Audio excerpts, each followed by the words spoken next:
Good morning, students. Once again, welcome you all in our YouTube channel, Study Warriors Academy.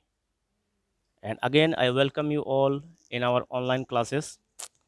Before starting our class, one thing I want to share with you that positive thinking empowers people to achieve new heights, and negative thinking propels people towards self destruction.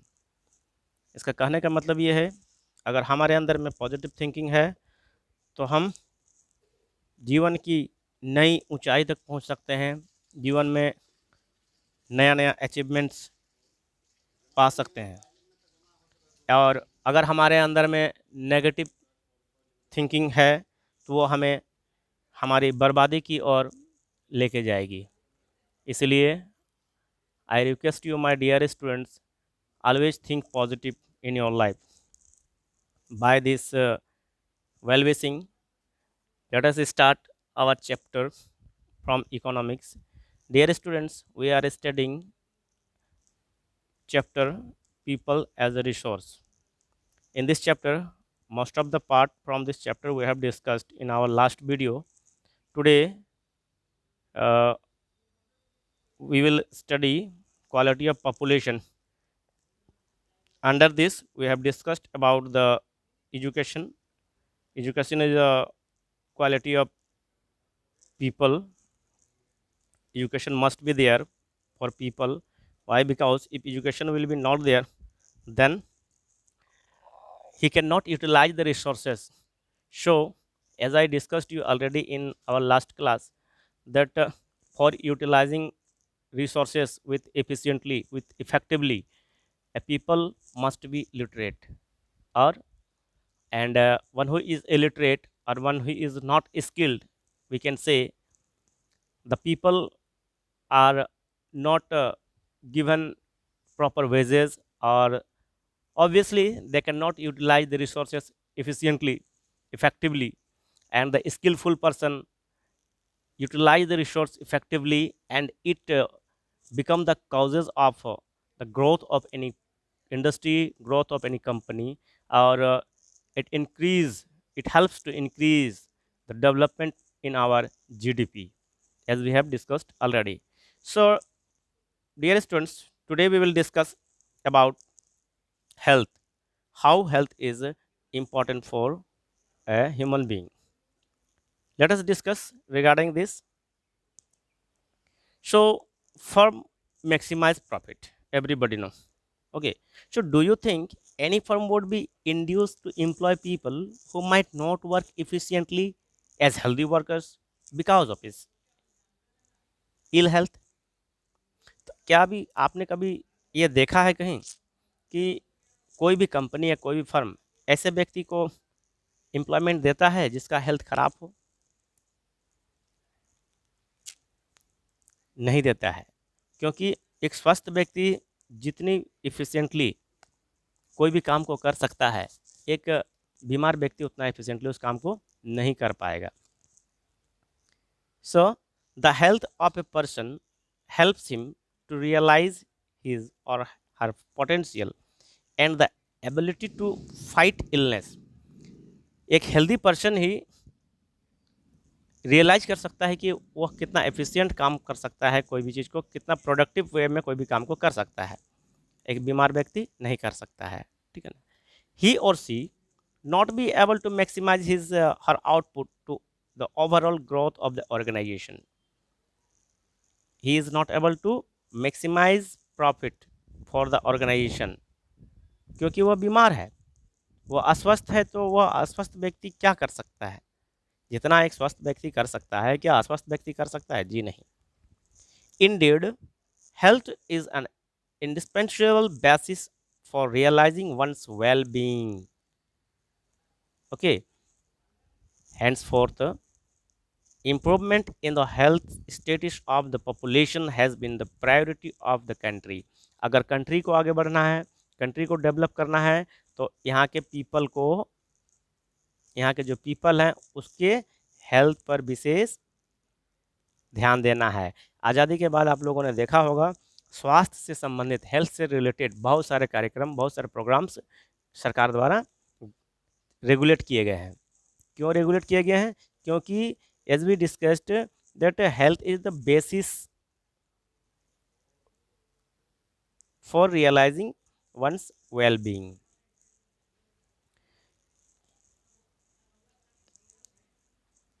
Our national policy to aim to improving the accessibility of health care, family welfare, and nutritional service with a special focus on the underprivileged segments of the population।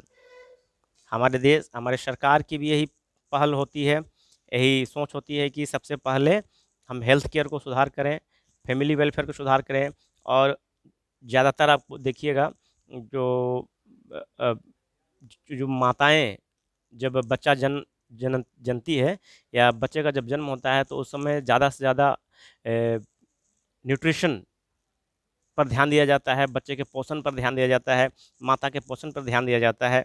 क्योंकि वही आगे जाके हमारे देश का नींव बनने वाला है, वही बच्चा हमारे आगे जाके हमारे देश का पिलर बनने वाला है, ठीक है ना। और जो बच्चे कुपोषित होते हैं उस पर विशेष ध्यान दिया जाता है, उनके स्वास्थ्य पर, ताकि उनको ठीक कर सकें। इस क्षेत्र में सरकार ने बहुत सारे कदम उठाए हैं, क्योंकि एक स्वस्थ व्यक्ति ही स्वस्थ राष्ट्र का निर्माण कर सकता है। Over the last 5 decades, India has built a vast health infrastructure and has also developed the manpower required at primary, secondary, and tertiary sectors in government as well as in private sector। सभी sectors में जितने भी लोग काम करते हैं, जितने भी लोग जुड़े हुए हैं, सबको, सबके हेल्थ को मद्देनज़र रखते हुए सरकार ने विभिन्न प्रकार के स्टेप्स और प्रोग्राम्स, बहुत सारे इंफ्रास्ट्रक्चर का स्टार्टिंग किया है, ठीक है ना। सो these measures which have been adopted have increased the life expectancy over 68.3 years in 2014. Infant mortality rate IMR. This is infant mortality rate IMR. Okay.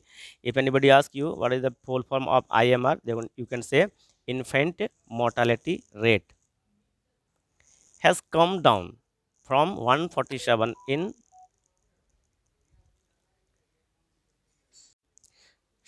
infant mortality rate IMR has come down from 147 in 1951 to 34 in 2016. Crude birth rate have dropped to 20.4 and death rate to 6.4 within the same duration of time। मतलब जब से हमारा देश health care पर ध्यान देने लगा, तब से ये जो infant mortality rate, death rate, crude birth rate and all these deficiencies को कम करने की कोशिश किया, और धीरे धीरे ये कम होता भी गया। Increase in life expectancy and improvement in child care are useful in accessing the future progress of the country। Increase in longevity of life is an indicator of good quality of life marked by self-confidence। Reduction in infant mortality involves the protection of children from infection, ensuring the nutrition of both the mother and child child care।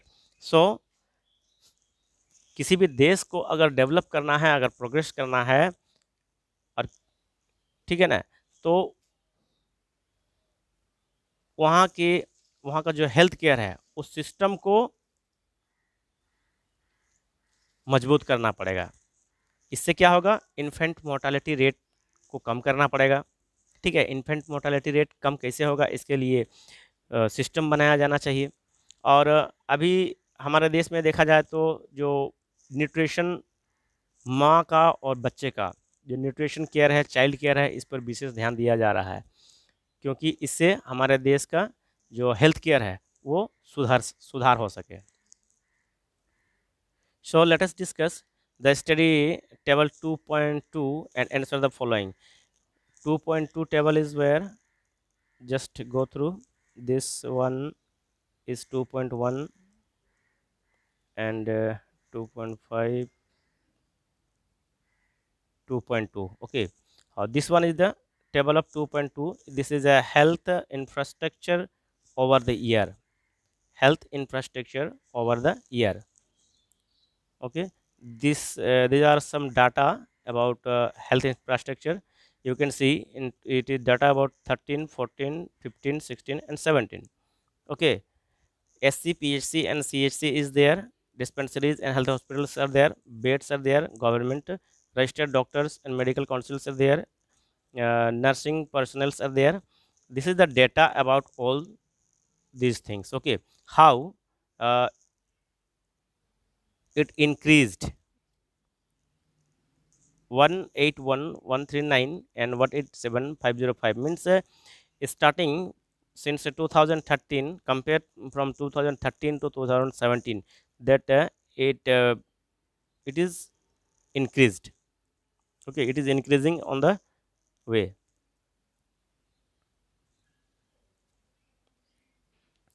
Some questions are there regarding that table. What is the percentage increase in dispensaries from 51 to 2015? What is the percentage increase in doctors and nursing personnel from 51 to 2015? Okay, you have to do by yourself these all things. This is all, this is nothing but you have to study only. Some questions, some more questions are there. Third, fourth, fifth, sixth. Do by yourself these all questions. Okay, study the table and do by yourself. And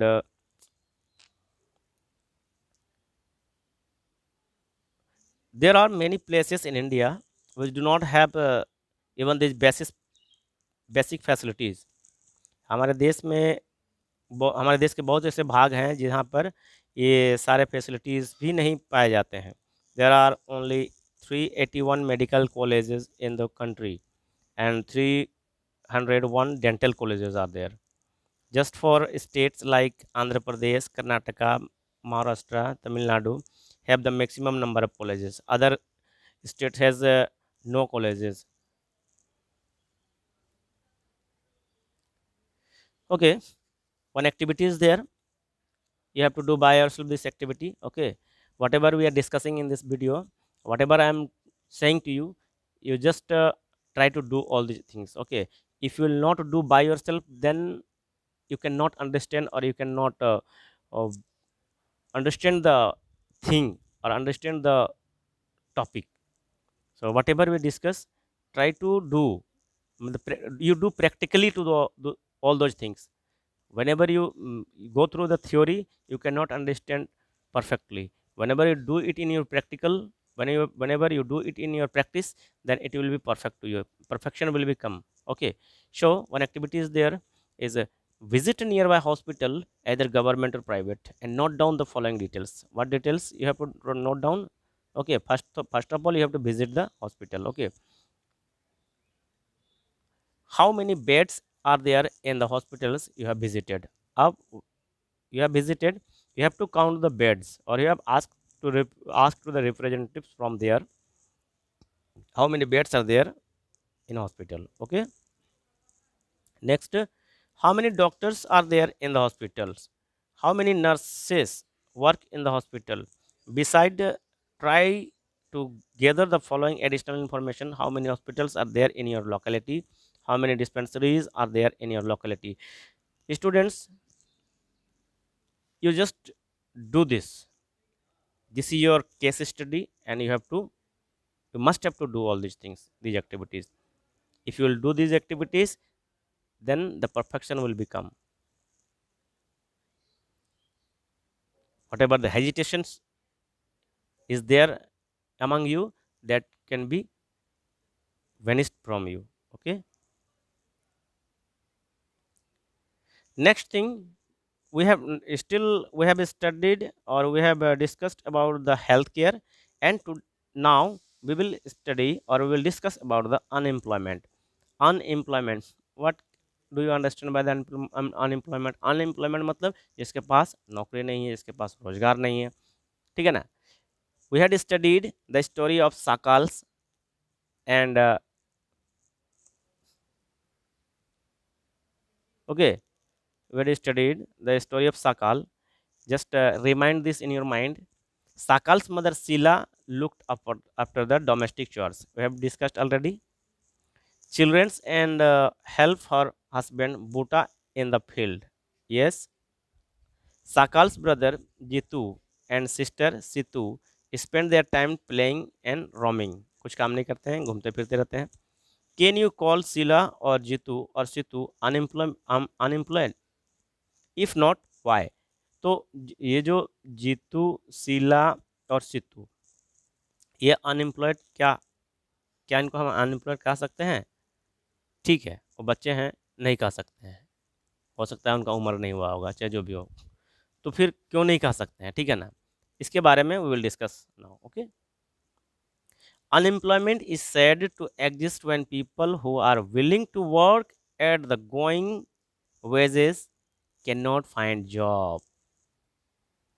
unemployment क्या है, इसको ध्यान से समझिए, ठीक है ना। Unemployment is said to exist when people who are willing to work, आदमी काम करना चाहता है, at the going wages can not find job. कहने का मतलब कोई व्यक्ति दो पैसा कमाने के लिए काम करना तो चाहता है, लेकिन उसको जॉब नहीं मिलता है, उसको हम लोग क्या कहेंगे? अनएम्प्लॉयड। और जिसको काम करने की इच्छा नहीं है या काम की ज़रूरत नहीं है, और वो जैसे कि बच्चे खेलते कूदते हैं, उनको काम करने की अभी ज़रूरत नहीं है, उनको काम करने का समय नहीं हुआ है, तो उसको हम अनएम्प्लॉयड नहीं कहेंगे। अनएम्प्लॉयड इसको कहेंगे जिसको काम की आवश्यकता है लेकिन काम नहीं मिल रही है, उसी को हम अनएम्प्लॉयड कहेंगे। Okay, so Sheela is not interested in working outside her domestic domain. Jitu and Situ are too small to be counted in the work. Okay, to be counted in the workforce population. मतलब शीला को domestic जो घर का काम है वही करना है, उसके अलावा बाहर का नहीं करना है। जीतू और सितू जो इतने छोटे हैं कि उनको काम के मतलब जो जो जो एक जॉब के लिए जो एक क्राइटेरिया होता है उसके अंदर में वो नहीं आते हैं क्योंकि वो छोटे हैं। अच्छा, नेदर जीतू सितू और Sheela can be counted as unemployment, लेकिन यहाँ पर ऐसे ही बात नहीं कि इसको अनएम्प्लॉयमेंट कहेंगे, ये फिर भी अनएम्प्लॉयमेंट नहीं है। The workforce population include people from 15 years to 59 years. Workforce कितने ईयर्स पर होता है? 15 ईयर्स टू 59, और 15 ईयर्स से पहले वर्कफोर्स नहीं कहलाया जा सकता है क्योंकि उसका वो चाइल्डहुड होता है, उसको काम के लिए हम दबाव नहीं दे सकते हैं, और उनको काम करवाना एक कानूनन अपराध है। Sakal's brother and sister do not fall within this age group, so they cannot be called unemployed. तो this is very important, 15 years to 59 years. तो साकाल के ब्रदर और सिस्टर जो हैं इस एज ग्रुप में नहीं आते हैं, इसलिए उसको अनएम्प्लॉयड नहीं कह सकते हैं। Sakal's mother Sheela work for family, Sakal की माँ जो है वो घर के लिए काम करती है। She is not willing to work outside her domestic domains for payment, वो डोमेस्टिक घर का काम के अलावा बाहर में काम करना नहीं चाहती है, और न काम करने की उसको इच्छा नहीं है, उसको बाहर से काम करके दो पैसा कमाने की इच्छा नहीं है, उसको घर का ही काम करना पड़ेगा है, ठीक है ना। She too can not be called unemployed, उसको भी हम अनएम्प्लॉयड नहीं कह सकते हैं क्योंकि घर का काम कर रही है वो। Sakal's grandparents, although not mentioned in the story, we have not discussed about grandparents, cannot be called unemployed, उनको भी हम अनएम्प्लॉयड नहीं कह सकते हैं क्योंकि उनका एज 59 से ऊपर हो गया, ओवर हो गया। In case of India, we have unemployment in rural and urban areas. However, nature of unemployment differ in rural and urban areas. Unemployment का नेचर रूरल और डेवलप अर्बन दोनों एरिया में डिफर करता है। कैसे डिफर करता है? In case of rural areas there is seasonal unemployment and disguised unemployment. Urban areas have mostly educated unemployment. देखिए, गांव में क्या होता है, कोई भी खेती काम कर रहे हैं तो खेती काम सीजनल होता है, सीजन के हिसाब से होता है। अगर हम एक सीजन में एक काम किए, उसको उस काम के बाद, उस काम को पूरा होने के बाद बाकी समय जो बचता है वो उनका बेकार हो जाता है, क्योंकि उस समय उनको काम करने के लिए कुछ नहीं बचता है, नहीं रहता है। जैसे कि धान की खेती करते हैं, धान की खेती करते हैं तो क्या होता है, धान की खेती हो जाने के बाद लगभग 3-4 महीना लोग अ, बैठे रहते हैं, दूसरा कुछ काम नहीं हो पाता है, तो इसको हम लोग सीजनल अनएम्प्लॉयमेंट कहेंगे। ठीक है ना? लेकिन ये शहरी क्षेत्रों में जो होता है, शहरी क्षेत्रों में जो होता है वो एजुकेटेड अनएम्प्लॉयमेंट होते हैं। एजुकेटेड अनएम्प्लॉयमेंट मतलब क्या होता है? जैसे कि जो पढ़े लिखे हैं लेकिन नौकरी नहीं है। ठीक है ना? तो seasonal unemployment happens when people are not able to find job during some months of the year. People dependent upon agriculture usually face such kind of problem। जैसे कि हमने अभी चर्चा किया, जो आदमी कृषि पर आधारित रहते हैं उनको इस तरह से समस्याओं का सामना करना पड़ता है। There are certain busy seasons when sowing, harvesting, weeding and threshing is done. Certain months do not provide much work to people dependent on agriculture। People who are dependent on agriculture, they have work for some months, but after finishing this work they have no any other works। In case of disgust unemployment, in case of disgust unemployment, अब हम चर्चा करते हैं disgust unemployment। ठीक है ना? People appear to be employed, they have agricultural plot where they find work। This usually happens among family members engaged in agricultural activities।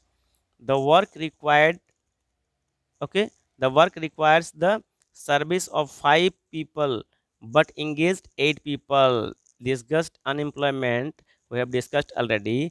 अगर किसी खेत में हमको 5 व्यक्ति की आवश्यकता है, लेकिन हम उसमें 8 व्यक्ति को इंगेज कर दिए, तो क्या हुआ? वो हमारा डिसगस्ट डिसगस्ट अनएम्प्लॉयमेंट हुआ। ठीक है ना? क्योंकि अगर हम उसमें 3 व्यक्ति को रिमूव कर दिए, फिर भी हमारा जितना खेती होना है हमको उतना होगा। So 3 people are extra. ठीक है ना? This 3 people also work in the same plot as the others. The contribution made by the 3 extra people does not aid the contribution made by the 5 people। If 3 people are removed, the productivity of the field will not decline। Product field का जो productivity है वो decline नहीं होगा। ठीक है ना? In case of urban area, educated unemployment has become a common phenomenon. Urban area में एजुकेटेड अनएम्प्लॉयमेंट एक सामान्य बात है। ठीक है ना? Many youth with matriculation, graduation and post graduation degrees are not able to find a job। A study showed that unemployment of graduate postgraduate has increased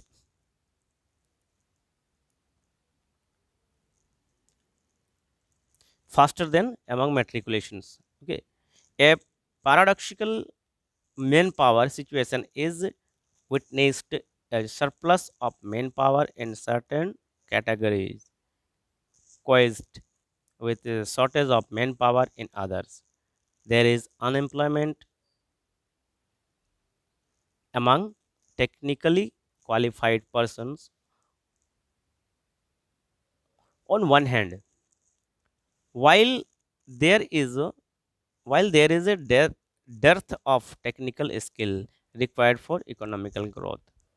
तो कभी कभी ऐसा होता है कि एजुकेटेड तो हैं लेकिन उसको सही एजुकेशन जो ज़रूरत है डेवलपमेंट के लिए वो एजुकेशन अगर नहीं मिला हुआ हो तो फिर भी वो इकोनॉमिकल ग्रोथ के लिए हेल्पफुल नहीं हो सकता है, ठीक है ना। Unemployment leads to wastage of man power resource. ये अनएम्प्लॉयमेंट क्या है?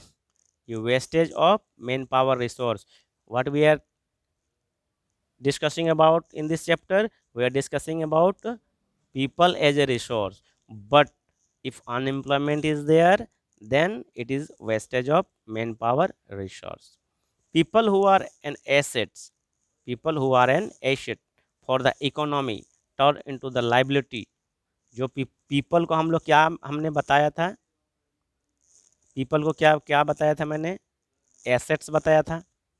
लेकिन अगर उसके पास जॉब नहीं है, वो अनएम्प्लॉयमेंट है, तो फिर वो क्या बन जाएगा, मेरा लाइबिलिटी बन जाएगा। वो क्या होगा हमारे देश के लिए? लाइबिलिटी बन जाएगा। There is a feeling of hopelessness and despair among the youths. और यूथ्स के बीच में क्या होगा? उम्मीदें जो है निराशा में बदल जाएगी। People do not have enough money to support their family. उसके पास फैमिली को सपोर्ट करने के लिए उतने पैसे नहीं होंगे। Inability of educated people who are willing to work to find gainful employment implies a great social waste. So, dear student, unemployment tends to increase economic overload. और अनएम्प्लॉयमेंट क्या होता है? हमारा भारतीय अर्थव्यवस्था के लिए ओवरलोड होता है, हमारे अर्थव्यवस्था के लिए बोझ साबित होता है अनएम्प्लॉयमेंट, ठीक है ना। इसको जरूर याद रखिएगा ये सब चीज़। Whatever we are discussing in this video today, all things are very important. Just listen carefully, watch this video carefully and go through carefully with your books. The dependence of the unemployment on the working population increase. The quality of life of an individuals as well as of society is adversely affected. और इसी तरह से हमारा जो society का development है या तो सोसाइटी का जो रूप है, प्रारूप है, वो भी अफेक्टेड होगा। Okay, when a family has to live on a bare subsistence level, there is a general decline on its health status and rising withdrawal from the school system. और इसी तरह से हेल्थ स्टेटस में भी decline होगा और सभी प्रकार से उसका डाउनवर्ड में जाएगा वो, ठीक है ना। Hence in unemployment has detrimental impact on the overall growth of an economy. तो इस प्रकार हम कह सकते हैं ना कि ये जो अनएम्प्लॉयमेंट है वो हमारे इकोनॉमी के लिए, इकोनॉमी के ग्रोथ के लिए बहुत बड़ा प्रभाव डालने वाला चीज़ है, बहुत बड़ा प्रभाव डालने वाला फैक्टर है। Increase in unemployment is an indicator of a depressed economy. और अनएम्प्लॉयमेंट का बढ़ना मतलब हमारे इकोनॉमी का क्षय होना, हमारे इकोनॉमी का घटना। It also been gainful employment, it also waste the resource, और इस रिसोर्स के लिए वेस्ट का काम करता है, which could not have been gainfully employed. If people cannot be used as a resource, अगर हम people को as a resource हम यूज नहीं कर रहे हैं, they naturally appear as a liability of the economy. अगर पीपल एज ए रिसोर्स काम नहीं कर रहा है, जैसा कि हमने जो भी चर्चा किया है इस चैप्टर में, हम पीपल एज ए रिसोर्स की चर्चा की है, ठीक है ना। अगर वो रिसोर्स नहीं है तो फिर क्या बन रहा है? वो लाइबिलिटी बन रहा है। किसके लिए? हमारे इकोनॉमी के लिए, ठीक है ना।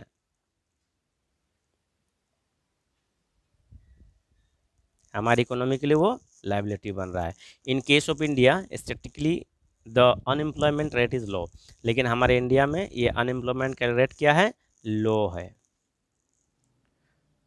A large number of people represented with low income and productivity are counted as employed. They appear to work throughout the year, but in terms of their potential and income, it is not adequate for them. The work, the work that they are pursuing seem forced upon them. They may therefore want other work of their choice. Poor people cannot afford to sit idle. They tend to engage in any activity irrespective of its earning potential. जो गरीब लोग होते हैं वो चुपचाप बैठना नहीं चाहते हैं, क्योंकि उनका रोजी रोजगार के लिए कुछ भी काम करने के लिए वो तैयार हो जाते हैं अपने पोटेंशियल के हिसाब से, ठीक है ना। Their earning keeps them on a bare subsistence level. Moreover, the employment structure is characterized by self-employment in the primary sector। और इसी तरह से, ठीक है ना, एम्प्लॉयमेंट स्ट्रक्चर जो है वो सेल्फ एम्प्लॉयमेंट प्राइमरी सेक्टर में जो है वो सेल्फ एम्प्लॉयमेंट के रूप में काम करते हैं लोग।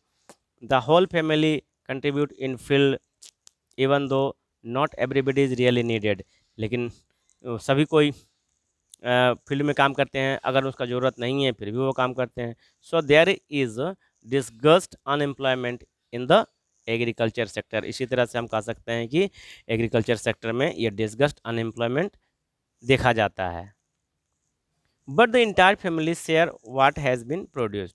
और जो भी प्रोडक्शन होता है वो पूरा फैमिली शेयर करता है। This concept of sharing of work in the field and the produce rise reduce the hardship of unemployment in the rural sector.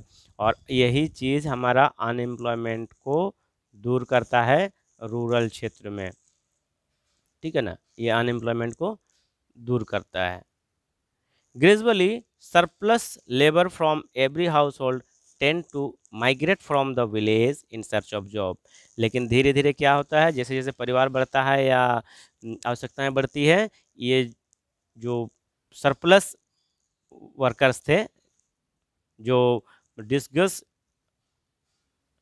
Employ थे, ठीक है ना, वो माइग्रेट करते हैं दूसरे स्टेट के लिए, ठीक है ना, वो क्या करते हैं दूसरे स्टेट में चले जाते हैं इन सर्च ऑफ जॉब, काम करने के लिए, ठीक है।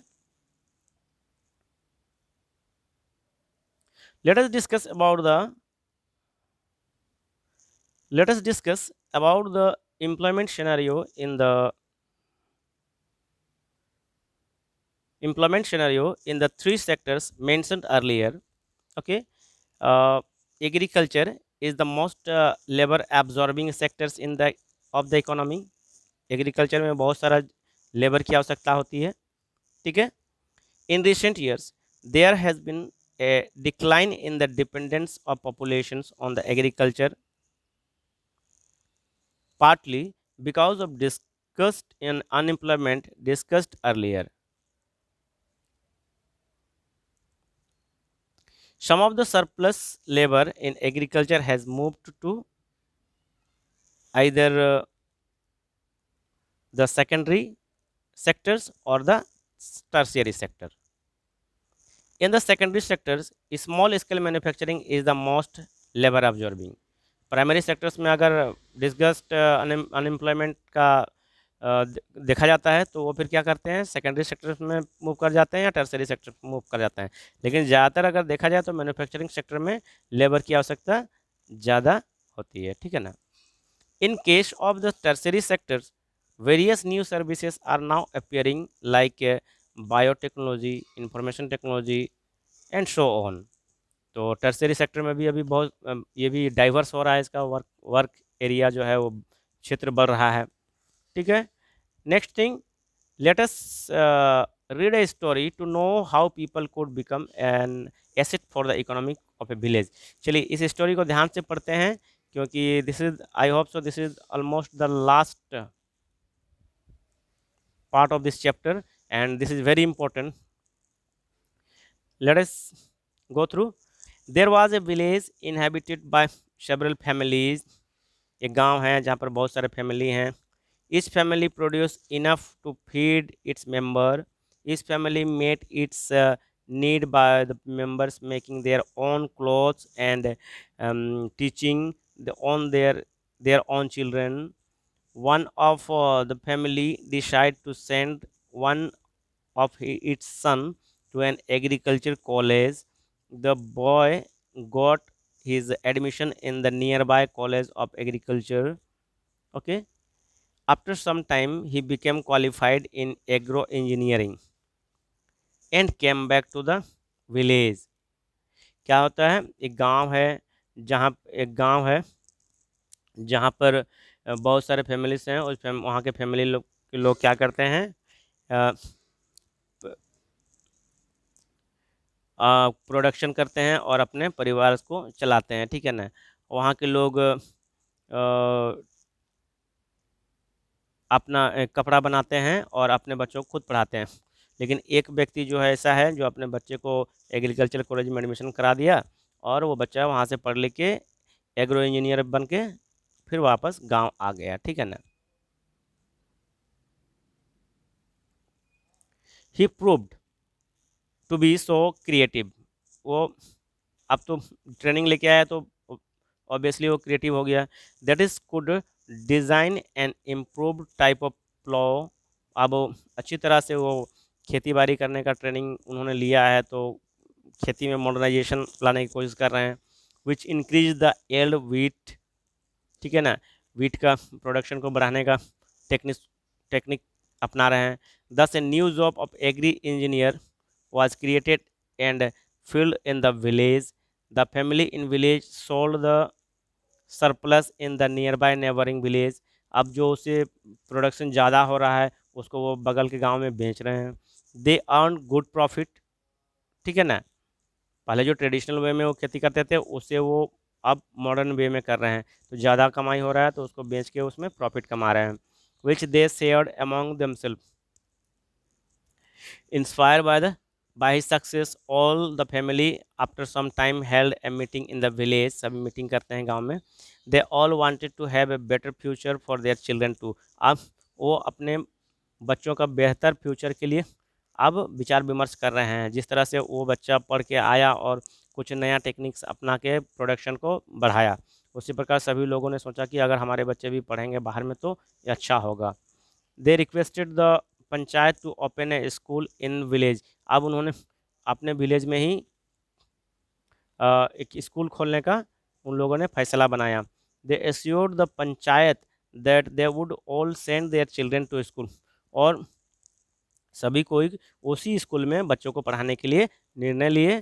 ठीक है ना. The panchayat with the help of government open a school and a teacher was recruited from a nearby town. All the children of this village started going to school.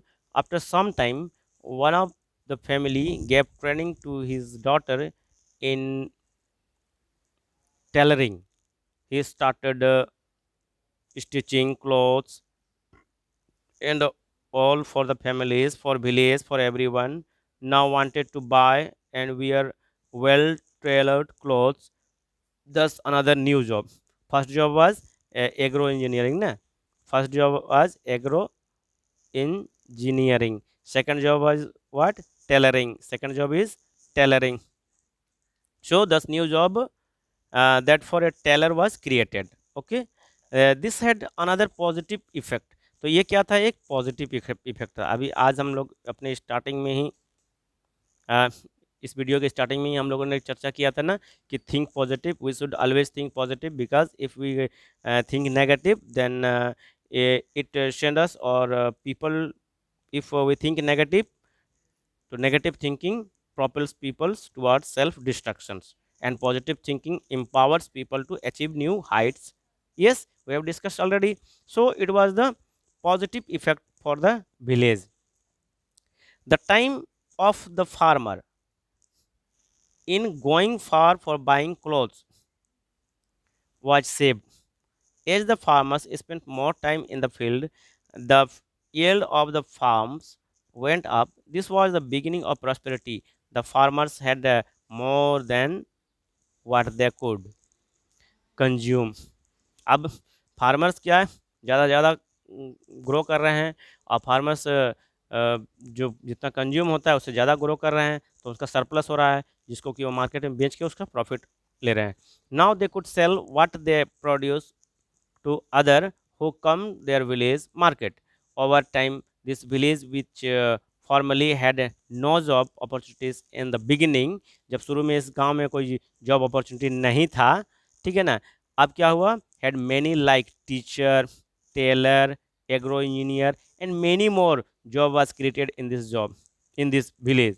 This was the story of a simple village where the rising level of human capital enabled to involve into the place rich with the complex and modern economic activity. तो इस तरह से हम कह सकते हैं कि कैसे इस विलेज के लोग इस विलेज के लोगों में कैसे जागरूकता आया. जागरूकता आने के बाद यहाँ पर जॉब का एम्प्लॉय मतलब ह्यूमन को एज ए रिसोर्स इन लोगों ने बनाने का टेक्निक को समझा और गांव का विकास किया और खुद अपना भी विकास किया. इसी तरह से let us go through about the summary from this chapter.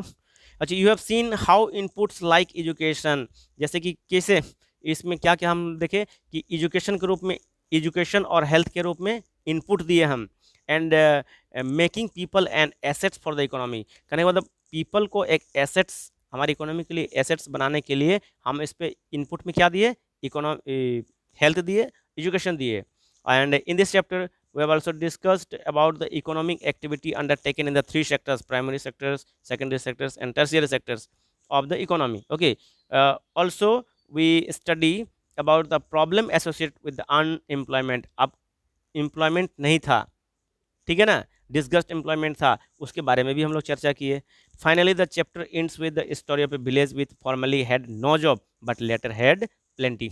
अब लास्ट में एक जो स्टोरी पढ़े हम लोग, जिसमें गांव में किसी के पास जॉब नहीं था, लेकिन बाद में धीरे धीरे किस तरह से जॉब का वहाँ भंडार लग गया, सभी लोग एक से एक नया जॉब वहाँ पर क्रिएट होने लगा. So it was all about the second chapter of economics, people as a resource. तो डियर स्टूडेंट्स, आप लोग क्या समझे, क्या नहीं समझे? अगर आप लोग को समझ में नहीं आया तो प्लीज़ हमको कमेंट में ज़रूर लिखिएगा, और आप लोगों को समझ में आया तो एक बार चैनल को सब्सक्राइब कर दीजिएगा और बेल आइकन ज़रूर दबा दीजिएगा, ताकि जितना भी वीडियो हम अपलोड करें वो आपके पास नोटिफिकेशन चला जाए. और कहीं भी अगर आपको कुछ सुझाव देना है तो please please and please send me in my comment box. I will always welcome your comments.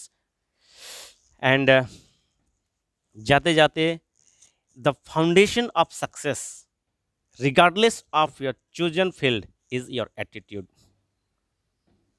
If attitude is such a critical factor in success, should not we examine our attitude towards life and ask how our attitude will affect our lives. हमारे अंदर में attitude होना बहुत ज़रूरी है. You can win is all about that 85% of success. Attitude is the most important word in the English language. It applies to every sphere of life, including one's personal and professional life. So, the word attitude is very important for life. If you want to get success, you have to show up your attitude. So, wish you all the best. Thank you very much, and very soon we meet in our next video. Wish you all the best.